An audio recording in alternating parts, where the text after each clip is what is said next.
Can private practices compete with DSOs when it comes to marketing?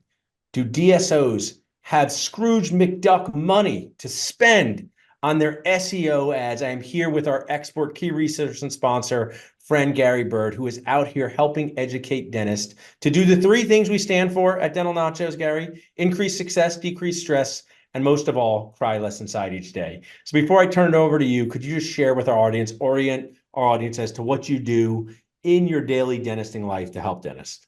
Absolutely. So thanks so much for having me. I love Dental Nachos. I'm very active in there, and I try to be involved in the community because you've created a great thing, and I just love interacting with Thanks people so there. much. And it's much different than a lot of other places on the internet. Appreciate it. So yeah, so that's important, I think, and allows us to have a lot of conversation. So what we do is we work with dentists to help level the playing field when it comes to competing, because we're not, 5-10 years ago, it was a different story.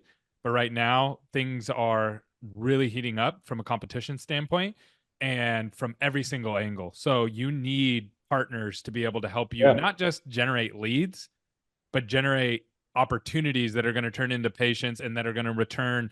And it's so nuanced. Each stage of the patient journey is so nuanced that if you do any part of it wrong, you lose all your opportunities. And then you're like, well, my marketing doesn't work. And sometimes your marketing doesn't work. Or sometimes your front desk isn't working, or sometimes your recare system isn't Yeah. working, or sometimes, I mean, on and on and on. You and I have had a lot of these conversations. Sure. So there's a lot of nuance to it. And this is something that I have a lot of experience with. This is somebody who texted me a while back, and somebody I worked with for years, and they sold to a DSO, and the DSO didn't give them exactly what they promised. I know no one's else has ever experienced that before, but and they're firing the marketing, and they're worried that the marketing isn't going to work now, and there's there's so much nuance to that, and that's kind of what I wanted to talk about today. If you're okay, if I kind I of jump love into it. it really quickly. I love this topic. Before I turn it over to you, dentists who are considering transitioning their practice, whether it's to a private practice group or a DSO, if you do this and they have expectations that you're going to perform after the transition, they can't remove your tools that you're used to using. Imagine asking a chef to make the same food, but say, oh, we got you cheaper knives, different ingredients, and a whole new kitchen team. So I'm excited to hear about this. I'm going to drop back, Gary, and then when you're finished, we'll chat a little bit about what you talked about. Thanks so much for educating our audience. Absolutely. And I will also say to that point, that's usually what happens with big corporations when they sell to private equity, is that the food quality goes down. I remember when I was younger, I used to go to Olive Garden. It was great. It's not so great anymore. Yeah. It's more expensive now. And I could give you restaurant after restaurant after restaurant that's happened with, because private equity comes in and starts squeezing. And there's a lot of data actually on private equity not making healthcare as the whole better. Yeah. But I'm not going to talk about that today. Today, what I want to talk about really is just what the DSO market looks like. So this is what they're projecting. So the DSO market's going to keep growing, but when we use the word DSO, it's still a very fragmented market. It's not what we think it is, right? So when I got into dental, we talked about DSOs, and it was like DSO versus single practices. It's not really that way anymore. I more look at it as like private equity versus private money, or people who just have loans. When you have a loan with a bank, the bank doesn't tell you how to run your business. When you take private equity money, they're telling you how to run your business. So right now, there's largely about 20 DSOs with 150 more dental practices. Those are the big groups. And then the rest of them are all like small to medium DSOs that make up really the private market right now, which is very similar to the single practice. It's just a little bit more complicated. And I'm gonna break that down for our audience right now. So right now, the small DSOs make up about 37% of the market. And so these are your 4 to 19 practices. The average number of practices this group has is 8. And if you're with a single practice, you relate very closely to these folks. They don't have a lot of advantages over you. They're very, very close to the single practice. Actually, single practice has a lot more advantages over everybody in this group in different ways, which I'm going to talk about. But this is the first group. The second group is your 20 to 49 offices. Their average is about 32 practices. This is where the practices really start to change. Then from there, you have the large DSOs. This is your 50 to 150. The average number of practices this group has is 87. This makes up about 14% of the market. And then we have the jumbo DSO. So this is 150 to 299 practices. This makes up only 9% of the market. And then you have the mega DSOs. This is the big group. This is the 300 plus. These are your Heartlands, your Aspens. And this makes up about 27% of the market. Okay. So this is when you talk about group dentistry or DSOs, this is what we're talking about. Who you're really competing against and who's going to make it really, really tough for you. We got to be really, really clear. We're talking about the megas, the jumbos, maybe some of the large. It goes down into the medium a little bit, right? But the small groups are not like competing with you in the same way that the mega groups are competing with you. They don't have the same tools. So here's where I'm going to tell you what the large DSOs do really, really well. And I'm going to tell you what they suck at and where you can really compete at. Okay. So what are the large, jumbo, and mega DSOs? What are they really, really strong at? First is process and economy of scale. Okay, so let's talk about administrative process. I go to the dentist. I actually go to a Pacific Dental office. They do everything the same. They have all the same processes. They're really known for their processes, and they're pretty good at them, right? And so they can scale at a large level. So let's talk about marketing specifically. They build all of their websites exactly the same. They have different names on each of them, and they can spin up websites really, really quickly because they make them exactly the same. That's an example of having an administrative process that you can copy and paste and use over and over and over again. And they do really good at that. Okay. Another one would be recruitment. I recently did a podcast with John Murphy, who is the VP of recruitment and talent for Aspen. If you know about Aspen, they only do de novos. So really their growth is dependent on this guy right here. And he actually, in my podcast, breaks down exactly how they do recruiting. It was mind-blowing. My mind was absolutely blown. And they're really good at recruiting. Now, are they bad at other things? Of course, they're not good at other things, right? They're good at recruiting. They're weak at other things. And most dentists, people listening to this, are going to be weak at recruiting and really, really good at other things. And again, don't worry. I'm just telling you what they're good at. I'm going to tell you what they're bad at in a second, okay? They're also good at compliance processes. Think like McDonald's. Why can McDonald's run and operate and use teenagers? The reason why is because their processes are really good. So these larger DSOs can often run things in certain ways because their processes are really, really good, just like McDonald's. And they're really good at this and like their compliance processes, especially, right? All their legal paperwork. I just listened to a podcast yesterday from Dental Nachos. Forget the name. I think it's a Say No to DSO or something like that. And they went over the contracts of these large DSOs. They're really solid. They're very, very good. Probably better than your contracts, right? And it's because they've invested a lot of time, money, and energy into those. And so they're really good at that. And that's something we need to be aware of. Also, new location launches. Heartland Dental. Heartland Dental spends $25,000 to $40,000 a month in marketing on new de novo launches. I want you to think about that. So you're competing against that when they come into the market. This includes direct mail, digital ads, et cetera, et cetera. It excludes signing. So I'm not talking about signage, a $5,000, $10,000 sign. I'm just talking about just marketing. And you're competing against that as they move into new markets. When after the 6 to 12 month mark, then they move into more of the recare phases. The spending does decrease, but they're typically going to still invest $25,000 plus for the first 12 months. Okay. So they're going to aggressively market when they launch a new location. The reason I know that they do this and why this is such a big deal is I have people come to me all the time. I'm launching a new practice. It's a de novo. I got $2,000, right? So you're competing. If a new Heartland practice is opening up around the same time as nearby you, you're spending 10% of what they're spending. Okay. Again, I'm telling you what they do strong, what they're good at. Okay. Insurance and supply process and negotiations. Every business owner hates this. Nobody likes this. I've never met a business owner that's like, yay, I get to negotiate with insurances or supply processes or negotiation on those kind of things. No one likes it, right? I hate that as a business owner myself. Leadership, HR, payroll process. Most people don't like that either, right? Some people say, I like leadership, but most people don't like payroll and HR and all that kind of stuff, okay? So these are things that they're good at. The other thing they're really good at is data. So this is how they look at marketing data. So they look at how much is it to generate a lead? So this is CPL, cost per lead. How much is it to generate a lead, cost per qualified lead? So there's a difference between a lead and a qualified lead. Important that you understand that. They all then track what does it cost for an appointment and then how much to drive that patient through the door. So that's CAC, cost to acquire a customer. Okay.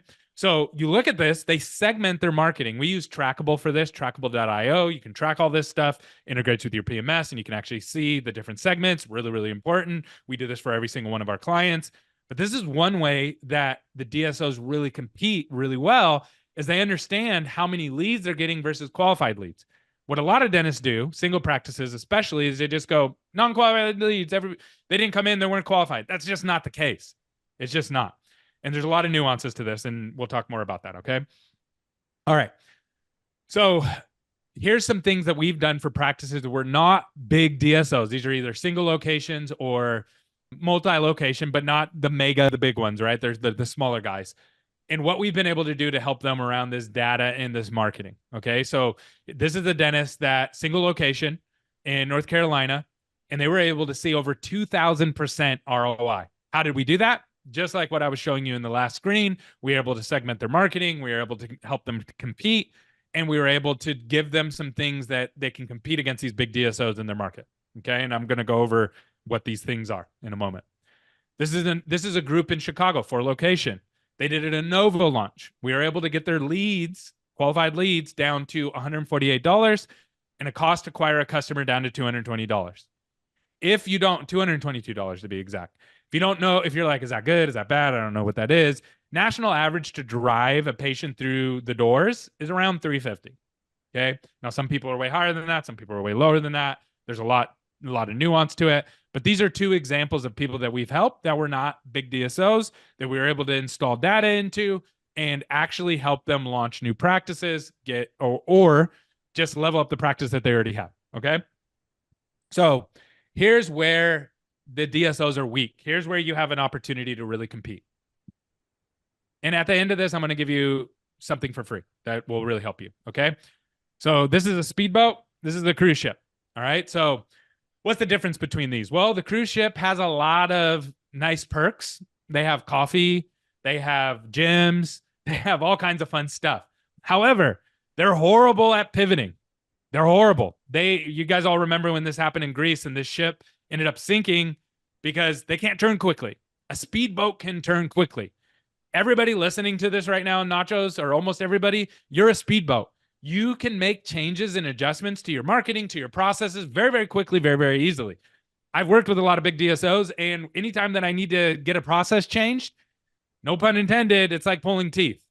It has to be, they have to everybody has to rubber stamp it. Everybody got to get a line on it. Change management in multi-locations, especially when you get up into hundreds of locations, is really, really hard. Change management when you have one location, 2 locations, isn't as hard. It's still difficult, but it isn't nearly as hard. So most people that I'm talking to right now, you're a speedboat. You can literally compete on a dime. Cruise ships can't. They sink when they try to. Okay. So keep this in mind as we move through this. That's your competitive advantage. So let's talk about more specifically. Personal touch. You can do things in your practices that it would take forever for a large DSO to be able to implement into their practices. If patients really like something, you can write, I'll give you an example. You can write handwritten notes to all of your patients easily. There's software for it. You can do it really easy. You can use a VA. It's not that expensive. I've talked to practices on the way home, their dentists call every patient that they saw that day. Most of them don't answer. They just call as they're driving and they just leave voicemails, just say, hey, I want to check on you. Retention rate goes through the roof on that. Hard to implement that across 100 practices. Okay. So you can do personal touch, whatever that personal touch is, you can do that. And you can do it like a speedboat. You could start it this week. Owner doctors are near the process. Now, some of the bigger DSOs have figured this out that, hey, we got to get somebody who has skin in the game. We got to put them close to the patient. But a lot of DSOs don't have that. The owner isn't close to the treatment, and that creates a lot of problems. Okay. So you being the owner of the practice, you know what's going on. You care, and you're making sure that people are being taken care of. That's really, really important. Okay. That's a huge advantage. Next is a smooth patient journey. When you own a big DSO, if all of a sudden I just gave you 100 practices, you actually wouldn't know how the patient journey was at each of your offices. You would lose touch with it. When you have 1 or 2 practices and you're visiting both of them, you know if you have a smooth patient journey or not. That's a huge competitive advantage. Patients love that. Okay. Next, Patient referrals. This is a big one. If you get a lot of patient referrals, that is like the gold standard of new patients. So that's a way that you can have huge competitive advantages. So here's how you can outmaneuver. I'm going to give you the black hole of marketing, okay? This is very, very simple, and I'm going to use averages. So let's say you have a $10,000 marketing budget, and I'm just using a round number, so math is easy. All right, so guess how many calls go unanswered during normal business hours? Just take a guess. If you track it, you'll know. And if you don't track it, you're going to guess way low. And if you say 0%, you are 1,000% wrong. No one is at 0%. Unanswered calls in the dental industry as a whole, this is for every single dental practice, when you average them out, is at 35% during normal business hours, not after hours. Normal business hours. What that means is that you're losing 35% of your marketing opportunities right off the top. Right off the top if you're not tracking it. This is something we track meticulously for our clients. From there, the average phone conversion for a marketing patient is 50%. So most dental practices say, no, that was a not qualified lead. Again, this is why it's so important that you track qualified leads versus unqualified leads. A qualified lead is somebody who has the money to afford the treatment that you're offering. They're nearby your practice and they're calling and asking for that service. If they're doing those three things, they're qualified. And then your team has to be equipped. Average is 50%. That means that half coin flip each time a patient calls. And that's industry average. Industry average. So what that means is you're now losing 50% of the opportunities that you do answer. So you're losing $3,500 right down the drain. So that means you have $6,500 left. And then you lose 50% of that. Here's the other thing. Most people do not have capacity right now to get patients in, but they still market for hygiene. That's a problem. So they got these hygiene patients coming in. They're putting them 2-3 weeks out. I think nation average is just over 2 weeks. That was the last number that I saw. That makes your no-show rate for the marketing new patients jump all the way to 30%. And I know what you're thinking.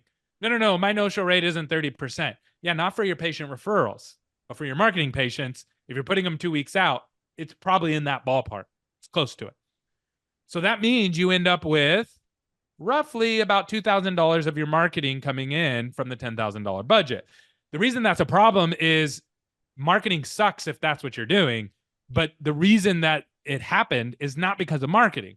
It's because you didn't answer your phone. You only converted 50% and you have a huge no-show rate. And here's where I run into a problem. A lot of people hear me talk about this stuff and then they go, well, are you making excuses for the marketing? I'm not making excuses. It's literally impossible to be successful if you're an average dentist in the dental industry with marketing. It's impossible if you're just average. You have to be above average to be able to make your marketing work. So you have to be able to track these things. This is what we do. We track these things meticulously. I'm a psycho about it. And the reason I'm a psycho about it is I can't be successful with the average dentist unless I track these things and unless I get buy-in from them. And then we implement training on top of it. Okay, that's really, really important. You have to have accountability around the KPI, and then you have to have training. So you have to know, okay, Susan's only converting at X percentage, and then you have to train her, and then you have to hold her accountable. Training by itself without the accountability doesn't work. It doesn't work. I've tested it.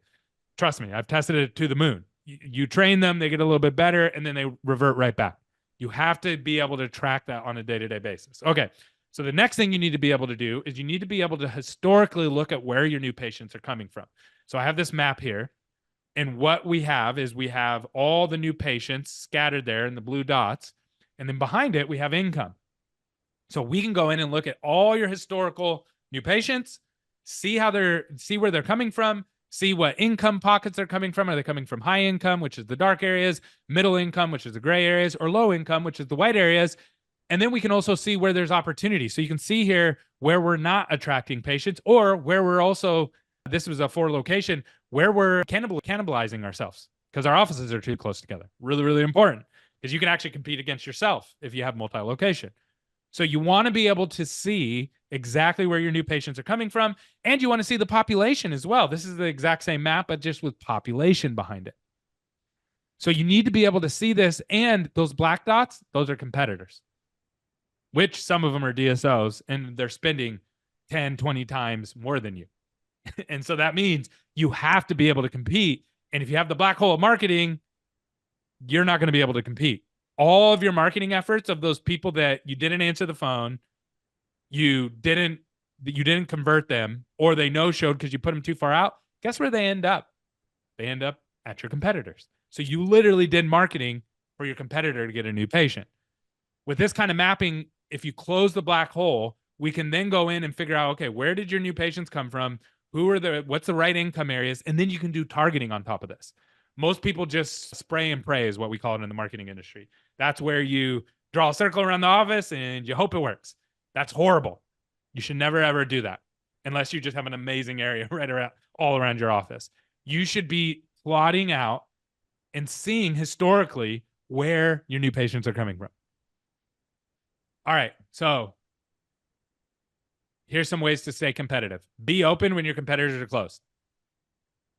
Be open when your competitors are closed. And that doesn't mean you have to be doing dentistry, but answering the phones is a big competitive advantage.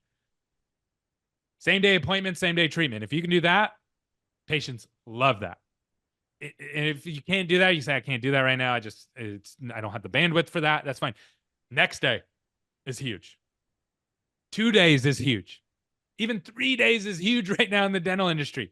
Most people cannot get into a dental office when they need like their teeth cleaned and those kind of things. Okay. Next, call to actions. Call to action. So what is that? Being able to actually get the patient in your door. If they're high income and they have a need, you need to be able to compete on the way that they're coming into your practice. And I know so many dentists disagree with this, but guess what? Go look at a Pacific Dental website. Go look at an Aspen website. Go look at these other websites. They are going to have competitive call to actions, meaning examine x-rays or consultations or hygiene. If you price it too high, it doesn't weed out shoppers. It doesn't. All it does is scare people away with money. Okay. I make good money. My company's been on the Inc. 5000 list 3 years in a row. We do pretty good. I would never go to a dental office that's $200 for a cleaning, $150 for a cleaning. I just never would. In my area, there's hundreds of dentists, or at least scores of dentists, that are $59 to $99. And it's not because I'm cheap. It's because that's the perceived value in my area. So we can talk more about that later. Next, have good Google reviews. This is probably the biggest thing you can do. And this is why marketing agencies are dead. You need someone to help you map this out. All of this needs to be mapped out. It's not enough just to do it in segments or little pieces of it. You got to be able to map this out. So if you want help mapping it out, here's a QR code. You scan it, and we'll do these maps for free. Normally, you would go pay thousands of dollars for these maps. We'll do them for you for free. And then we'll tell you, this is what it's going to cost to compete in your market. And it might not make sense. And that's okay. You might have to figure out a different way to attract patients, or you might have to grow slower. But at least knowing, that's the big part of the battle. So, Dr. Nacho, how do we do? That was amazing. That's so much value delivered in, what I like to call maybe your generation sitcom length sharing, family ties. Cheers. I'm dating myself, Modern Family. You learn so much in 22 minutes. A couple of things I want to, extract out of this dental pun intended. You talked about CTAs, kind of reinforce that. I think it is so important, but that's not something we learn about in dental school between mesial, distal, and the Krebs cycle. So if you're a private practice that really wants to bring in the right patients to compete with DSOs, reinforce that CTA concept. Yeah. So really what it boils down to is really the question you should be asking is, can they afford the treatment that you want to sell to them? That's really the question you should be asking, not if they want a $99 cleaning or not. And so here's where CTAs go really, really wrong. If you do a really cheap, free exam and x-ray or $59 cleaning to a low income area, yes, you're gonna hate it, and you're gonna hate your life because no one's gonna be able to afford treatment. But if you do a $99 cleaning when everybody else in your market is doing $150 cleanings and everybody has money to afford treatment in that area, you get first shot at every single patient calling you and saying, hey, I want to come in. And it doesn't mean they're cheap.